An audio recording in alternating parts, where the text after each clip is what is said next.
আজকালকার বাচ্চাগুলো না অত্যন্ত দুরন্ত, কিছুতেই নিয়ন্ত্রণের মধ্যে আনা যায় না। এই অতিরিক্ত চঞ্চলপনা বা দুরন্তপনাকে আমরা ইংরেজিতে কি বলি বলুন তো? বলি রামবাংশাস।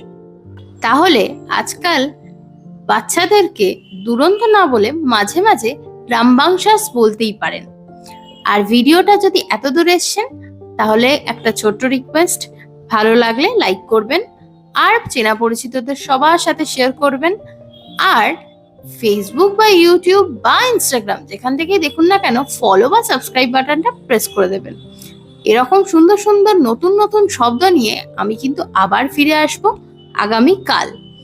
ততক্ষণ যদি আপনার মাথায় আরো কোনো শব্দ এসে থাকে, সেটা বাংলা কিংবা ইংরাজি, যেটার মানে আপনি আরো বিস্তারিতভাবে জানতে চান, ঝট করে কমেন্ট করে ফেলুন তো।